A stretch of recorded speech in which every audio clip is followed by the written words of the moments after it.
अस्सलामुअलैकुम and welcome back to another exciting video. आज के इस वीडियो के अंदर एक बहुत ही पावरफुल टूल के बारे में बात करेंगे जो हर बिजनेस स्टूडेंट और प्रोफेशनल को समझना चाहिए, जो कि है पेस्टल एनालिसिस। पेस्टल एनालिसिस आपको कैसे मदद कर सकता है, कैसे आप लोग इससे बिजनेस स्ट्रेटेजी बना सकते हैं, ये सब कुछ हम लोग डिटेल में स्टेप बाय स्टेप डिस्कस करेंगे और साथ ही हम लोग कुछ रियल लाइफ एग्जांपल्स भी देखेंगे जिससे आपको ये कंसेप्ट और ज्यादा क्लियर हो जाएगा। So let's get started. What is PESTEL analysis? PESTEL analysis is a tool used to analyse the macro environmental factors that impact business operations and strategy. ठीक है, पेस्टल एनालिसिस क्या है? एक फ्रेमवर्क है जो मैक्रो इन्वायरमेंटल फैक्टर्स को analyse करता है जिससे किसी भी बिजनेस पर असर डाल सकते हैं। ठीक है, लाइक हम लोग 6 main factors like P for political, E for economic, S for social and T for technological, L for legal and E for environmental. ये 6 फैक्टर्स हैं जिसकी मदद से हम लोग किसी भी बिजनेस को ग्रो कर सकते हैं। ठीक है, ये बहुत ज़्यादा इम्पोर्टेंट स्टेप है किसी भी बिजनेस के लिए जो पेस्टल एनालिसिस करते हैं। ये स्टडीज़ में देखा गया है कि उनकी ग्रोथ ज़्यादा होती है एज कम्पेयर टू उन बिजनेसेस के जहाँ पर पेस्टल एनालिसिस नहीं होता। फॉर एग्जाम्पल, जैसे कि एक वेल नोन कंपनी है जिसका नाम अमेजोन है। अब अमेजोन का बिजनेस काफ़ी कंट्रीज में है, उनको हर कंट्री के पेस्टल फैक्टर्स को देखना पड़ेगा जो कि हर कंट्री के अकॉर्डिंग डिफरेंट डिफरेंट होंगे। अब उनको अगर वो समझेंगे तो उनका जो बिजनेस होगा वो सस्टेनेबल रहेगा। अगर वो नहीं करते तो डेफिनेटली उन्हें अप्स एंड डाउन्स का सामना करना पड़ेगा। ठीक है, तो ये है पेस्टल एनालिसिस। पेस्टल एनालिसिस मतलब सिंपल बात क्या है कि उस कंट्री की इकोनॉमी को देखो, उसका पॉलिटिकल देखो, उसका social, technological, legal, environmental factors, इन सबको अच्छे से एनालाइज करो और उसके बाद अपना जो बिजनेस है उसको उसके अकॉर्डिंग लेकर चलो। अब नेक्स्ट क्वेश्चन यहाँ पर ये आता है कि why conduct a pastel analysis. अब पेस्टल एनालिसिस ही क्यों किया जाए? इसका कोई और अल्टरनेटिव भी तो होगा ना। तो इसके हम लोग यहाँ पर कुछ की बेनिफिट्स को देखते हैं। अब नंबर 1 की बेनिफिट क्या है? Identifies external factor. जैसे कि अमेजोन को पॉलिटिकल स्टेबिलिटी और गवर्नमेंट सपोर्ट का फायदा होता है, लेकिन किसी कंट्री में अगर पॉलिटिकल इंस्टेबिलिटी है उनकी सप्लाई चेन को डिस्टर्ब भी कर सकती है। ठीक है, जो कि अमेजोन के बिजनेस पे काफी ज्यादा असर अंदाज होगा। तो इस वजह से अगर वो एक्सटर्नल फैक्टर्स को देखेंगे उस कंट्री के तो उन्हें क्या होगा? बेनिफिट हुआ ना। नेक्स्ट हमारे पास क्या है? Anticipate market trends. अब मार्केट ट्रेंड को अगर वो एनालाइज नहीं करेंगे तो कैसे वो उस कंट्री में सस्टेन रह सकते हैं? उन्हें तो बहुत ज़्यादा पॉलिटिकल चैलेंजेस का सामना करना पड़ सकता है। फॉर एग्जांपल 2023 के डाटा के मुताबिक बिजनेसेस जो कि मैक्रो इन्वायरमेंटल एनालिसिस करते हैं जैसे कि पेस्टल एनालिसिस है, उनकी ग्रोथ जो है वो 25% ज़्यादा होती है एज कम्पेयर टू उनके कंपैटिटर्स के। ठीक है, क्योंकि उन्हें पता होता है कि अब उन्होंने किस तरह की स्ट्रेटेजी लगा के अपने बिजनेस को सस्टेन रखना है इस एनवायरनमेंट में। Number 3 is aids in risk management.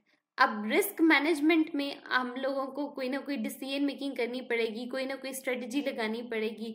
तो यहाँ पर अगर आप पेस्टल एनालिसिस कर देते हैं तो इससे आप पोटेंशियल चैलेंजेस जो है उनके लिए पहले से ही प्रिपेयर होंगे। आपको पता होगा कि आप लोगों ने किस तरह से फर्दर इन सारे इन्वायरमेंट को, इन सारे चैलेंजेस को डील करना है। सो अब आपको पेस्टल एनालिसिस का वाई क्लियर हो गया होगा कि आप लोग पेस्टल एनालिसिस आखिर करेंगे ही क्यों किसी बिजनेस का। ठीक है, अगर आप पेस्टल एनालिसिस करेंगे तो क्या होगा? आपको एक्सटर्नल फैक्टर्स का पता चलेगा, आपको मार्केट ट्रेंड्स का पता चलेगा, आपको रिस्क का पता चलेगा, जिसके बाद आप उसके अकॉर्डिंग स्ट्रेटेजीज डिजाइन करेंगे और अपने बिजनेस को उस एनवायरनमेंट के अंदर सस्टेनेबल बना सकेंगे। ठीक है, सो नेक्स्ट है हमारे पास step by step guide to PESTLE analysis. अब पेस्टल एनालिसिस करने के लिए हम सबसे पहले क्या काम करेंगे? Number 1 point is research and gather data. किसी भी कंट्री का डाटा अगर हम लोगों ने कलेक्ट करना है तो हम लोग उनकी government reports, industry publication, news articles, इन चीज़ों को चेक करेंगे और वहाँ से हर फैक्टर को एनालाइज करेंगे और उससे रेलिवेंट डाटा जो है वो इकट्ठा करेंगे। अगर आपका बिजनेस रिन्यूएबल एनर्जी में है तो UN इन्वायरमेंटल रिपोर्ट्स आपको इससे रेलिवेंट डाटा प्रोवाइड करेंगे। ठीक है, step number 2, identify relevant factors. हमने देखना है कि कौन सा जो एलिमेंट है वो हमारे बिजनेस पर सबसे ज्यादा असरअंदाज हो रहा है। लाइक अमेजोन की एक्सपेंशन में टेक्नोलॉजिकल फैक्टर जैसे कि उनका एआई ऑटोमेशन है वो बहुत इंपॉर्टेंट है, तो वो उनका क्या हो गया, रेलेवेंट फैक्टर हो गया, जो कि उनकी बिजनेस पे बहुत ज्यादा असरअंदाज हो रहा है। तो उसको किस तरह से वो ठीक रख सकते हैं और किस तरह वो इम्पोर्टेंट है, ये उनको बहुत अच्छे से आइडिया है। लाइक ये उनका जो पेस्टल एनालिसिस है उसका इम्पोर्टेंट फैक्टर है। Step number 3, assess the impact. अब हमने इम्पैक्ट चेक करना है कि कौन से फैक्टर का हमारे बिजनेस के ऊपर क्या इम्पैक्ट होगा, नेगेटिव होगा या पॉजिटिव होगा। अगर हम लोग एक स्टैट चेक करें तो रीसेंट सर्वे में ये शो किया गया है कि 70% of the successful business regularly assess external factors. वो रेगुलरली चेक करते रहते हैं कि एक्सटर्नल फैक्टर्स को, इसकी वजह से वो ज्यादा सक्सेसफुल होते हैं अपने कंपैटिटर के मुकाबले में। ठीक है, अगर आपने कंपैटिटर को बीट करना है तो आपको तो उस पर नजर रखनी पड़ेगी ना। अगर आप उसके हर कदम से वाकिफ होंगे तो आप उससे रेलेवेंट स्ट्रेटेजीज डिजाइन कर सकेंगे और अपने बिजनेस को भी उस एनवायरनमेंट के अंदर सस्टेनेबल बना सकेंगे। फॉर एग्जाम्पल, अगर अमेजोन एक्सटर्नल फैक्टर्स को चेक ही नहीं करा और मार्केट के अंदर उसका एक कंपैटिटर आ गया है जो कि बहुत तेजी से ग्रो कर रहा है, तो डेफिनेटली उसे कुछ ना कुछ ऐसा करना पड़ेगा जो कि उसे उससे बचा सके या उसके मुकाबले में ज्यादा अच्छा बना सके, ताकि लोग जो हैं या जो उसके कस्टमर्स हैं, एग्जिस्टिंग कस्टमर्स हैं, वो उस प्लेटफॉर्म को छोड़कर दूसरे प्लेटफॉर्म्स पर स्विच ना करें। नंबर 4 है प्रियोरिटाइज एंड प्लान। अब सबसे क्रिटिकल फैक्टर्स को हमने प्रियोरिटाइज करना है, उनके लिए स्ट्रेटेजिक रिस्पॉन्सेज डेवलप करने हैं ताकि हमें पता चल सके सिचुएशंस के बारे में और फिर हम उनको कैसे डील कर सकते हैं। सो नेक्स्ट स्लाइड है ब्रेकिंग डाउन द फैक्टर्स। अब हर फैक्टर को बारी बारी एनालाइज करते हैं। सो नंबर 1 पॉइंट है पॉलिटिकल के अंदर गवर्नमेंट पॉलिसीज, ट्रेड रेगुलेशंस और टैक्स लॉज, ये बहुत ज़्यादा इम्पैक्ट कर सकते हैं किसी भी बिजनेस के ऊपर। तो इन सब का चेक एंड बैलेंस करना बहुत ज़रूरी है। अगर हम लोग अमेजोन की बात करें तो अमेजोन अगर किसी ऐसी कंट्री में बिजनेस कर रहा है जिसका पॉलिटिकल जो एरिया है वो स्टेबल नहीं है, आए दिन कुछ ना कुछ चेंज हो रहा है, नए रेगुलेशंस आ रही हैं, लॉज आ रही हैं, तो इससे उनका बिजनेस जो है, उनका जो ई कॉमर्स ऑपरेशन है स्पेसिफिकली, वो बहुत ज़्यादा इफेक्ट हो सकता है। नेक्स्ट फैक्टर है इकोनॉमिक फैक्टर्स जैसे इन्फ्लेशन रेट्स, इकोनॉमिक ग्रोथ और एक्सचेंज रेट्स, ये सब बहुत इंपॉर्टेंट है। ठीक है, 2022 में इन्फ्लेशन के राइज की वजह से जब वो बढ़ा इन्फ्लेशन, तो क्या हुआ कि ग्लोबल बिजनेसेस के प्रॉफिट में 15% डिक्लाइन देखा गया था। ठीक है, यानी इन्फ्लेशन रेट अगर ज्यादा होगा तो बिजनेस भी नीचे आएंगे, उनकी ग्रोथ भी इम्पैक्ट होगी, उनका प्रॉफिट भी इम्पैक्ट होगा और इससे डिक्लाइन होगा। नंबर 3 फैक्टर है हमारे पास सोशल। अब सोशल के अंदर जो उनके उस कंट्री के स्पेसिफिकली कल्चरल ट्रेंड्स आ जाते हैं, जो उनकी डेमोग्राफिक चेंजेस आ रही हैं, ये आपके प्रोडक्ट को बहुत ज़्यादा इम्पैक्ट कर सकते हैं। अगर आपका प्रोडक्ट सीजनल है, मतलब किसी एक स्पेसिफिक सीजन में बिक रहा है, तो डेफिनेटली आपके प्रोडक्ट पे इम्पैक्ट होगा। जैसे स्टारबक्स है, तो स्टारबक्स को अपने प्रोडक्ट्स जो हैं वो लोकल प्रेफरेंसेस के हिसाब से कस्टमाइज करने पड़ते हैं ताकि जो उनकी डिज़ायर है ना वो बरकरार रहे, लोग उसे खरीदें। जैसे कि आप यहाँ पर ये एग्जांपल ले सकते हैं, पेप्सी, कोको कोला और इसके अलावा लेज, ये इसमें काफ़ी सारे फ्लेवर्स इंट्रोड्यूस हो रहे हैं और हर कंट्री के कल्चर के अकॉर्डिंग भी इसमें फ्लेवर्स इंट्रोड्यूस हो रहे हैं। तो ये सिर्फ मकसद क्या है कि उसकी जो एक अपील है, जो उसकी डिज़ायर है, वो वैसे की वैसे ही रहे उस कंट्री के लोगों के लिए। ठीक है, नंबर 4 फैक्टर है हमारे पास टेक्नोलॉजिकल। अब इसके अंदर टेक्नोलॉजी को कौन सा कंट्री किस हद तक अडॉप्ट कर रहा है, ये भी बहुत ज़्यादा बिजनेसेस पर इम्पैक्ट करेगा। ठीक है, अमेजोन का live chat option customer engagement को इम्प्रूव करता है और उनकी टेक्नोलॉजिकल ग्रोथ का भी प्रूव है। नंबर 5 फैक्टर है लीगल। अब environmental laws, safety regulations, industry standards, ये सब देखना बहुत ज़रूरी है। अमेजोन भी अपने बिजनेस को सस्टेनेबल रखने के लिए हर कंट्री की ये सारी चीज़ें जो है वो चेक करेगा। अमेजोन इंटरनेशनल रेगुलेशंस को फॉलो करता है अपनी ब्रांड रेपुटेशन को मेंटेन करने के लिए। ठीक है, अगर वो इन सारी चीज़ों को फॉलो नहीं करेगा तो डेफिनेटली वो कभी भी उस पीक तक नहीं जा सकता जितने का वो ख्वाहिशमंद होगा। ठीक है, सो नंबर 6 है हमारे पास इन्वायरमेंटल यानी sustainability issues. Climate change, eco friendly initiatives, इन सभी फैक्टर्स को हमने लाजमी एनालाइज करना है, क्योंकि ये हमारे बिजनेस के ऊपर डायरेक्टली असरअंदाज हो रहे हैं और बहुत ज़बरदस्त असर डालते हैं। ठीक है, जैसे कि आपने स्टारबक्स को देख लिया, लेस को देख लिया। ठीक है, अगर वो कल्चर के अकॉर्डिंग अपने आप को जो है वो नहीं चेंज करेंगे तो वो उस इन्वायरमेंट में नहीं सेल हो सकते, लोग उसे नहीं प्रेफर करेंगे। तो स्टारबक्स जो है वो अपनी रिसाइकल पैकेजिंग को यूज़ करता है, इको फ्रेंडली प्रैक्टिसेस को प्रोमोट करता है। तो इस तरह से आप लोगों को हर एक फैक्टर की अहमियत का पता चला है कि अगर हम पॉलिटिकल की बात करें, इकोनॉमिक की बात करें या किसी भी और फैक्टर की बात करें तो वो किस तरह से हमने एनालाइज करना है और क्या क्या कुछ एनालाइज करना है, और अगर हम एनालाइज कर रहे हैं तो इससे हमारे बिजनेस में पॉजिटिव इम्पैक्ट हो रहा है, नेगेटिव इम्पैक्ट हो रहा है, ये सभी चीज़ें बहुत इंपॉर्टेंट है। ठीक है, सो नेक्स्ट हम एनालाइज करेंगे अमेज़न को। ठीक है, अमेज़न का पेस्टल एनालिसिस करने वाले हैं हम लोग।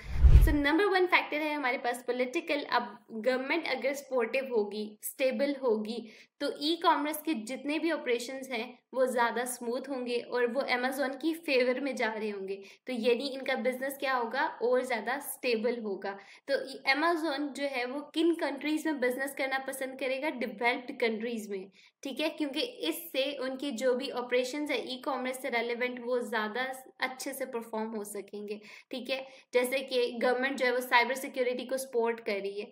अब अगर पाकिस्तान की बात की जाए तो इसमें बहुत ज़्यादा मुश्किल हो जाएगा, क्योंकि कभी अप है, कभी डाउन है, कभी पॉलिटिकल चेंज कुछ हो रहा है, कभी कुछ चेंज हो रहा है, तो बहुत ज़्यादा मुश्किल हो जाएगा। तो ये डेवलप्ड कंट्रीज में बिजनेस करना पसंद करेंगे। तो नंबर 2 फैक्टर है इकोनॉमिक। अब अमेज़न ऐसी कंट्रीज में बिजनेस करना पसंद कर रहा है जहाँ की जो गवर्नमेंट है वो सपोर्टिव है, उन्हें सपोर्ट कर रही है। ठीक है, उनके ई कॉमर्स ऑपरेशन जितने भी हैं उन्हें स्मूथ बना रही है। लाइक गवर्नमेंट चाहती है कि अमेज़न आए हमारे कंट्री में और सर्विसेज प्रोवाइड करे। ठीक है, लार्ज वैरायटी ऑफ प्रोडक्ट्स जो है वो अमेज़न जो है वो कस्टमर्स को अट्रैक्ट करने के लिए ऑफर कर रहा है और अपने बिजनेस को एक्सपेंड करने के बारे में सोच रहा है। तो ये सब कुछ वहां पर होगा जहां पर उस गवर्नमेंट भी स्टेबल होगी और गवर्नमेंट के स्टेबल होने की वजह से उनकी इकोनॉमी भी स्टेबल होगी। ठीक है, सो थर्ड फैक्टर है हमारे पास सोशल। अब अमेज़न जो है वो क्या करेगा, अपनी टेक्नोलॉजी को यूज़ करेगा और उससे एम्प्लॉयज़ को रिप्लेस करेगा। ठीक है, यानी अब अगर आप लोग देखें, पहले होता था कस्टमर सर्विस में हम डायरेक्ट किसी ह्यूमन पर्सन से बात कर रहे होते हैं। अब क्या होता है, उन्होंने रोबोट्स बना दिए, चैटबॉट्स बना दिए हैं, जिनसे हम लोग पहले अपना प्रॉब्लम बताते हैं, वो उसको खुद सॉल्व करने की कोशिश करते हैं। फिर अगर उनसे सॉल्व नहीं होता तो फिर एक ह्यूमन पर्सन को वो आगे से फॉरवर्ड किया जाता है और फिर वो उससे डील करता है। तो ये नहीं, उन्होंने क्या किया कि टेक्नोलॉजी से को यूज़ किया है और एम्प्लॉयज़ को उससे रिप्लेस किया है। नेक्स्ट है हमारे पास टेक्नोलॉजिकल। अब टेक्नोलॉजी में वही सारी बात कि अमेज़न ने, अगर अमेज़न ऐसे कंट्री में बिजनेस कर रहा है जहाँ पर गवर्नमेंट जो है वो न्यू टेक्नोलॉजी को अडॉप्ट नहीं करी, तो अमेज़न के लिए उस कंट्री में बिजनेस करना मुश्किल हो जाएगा।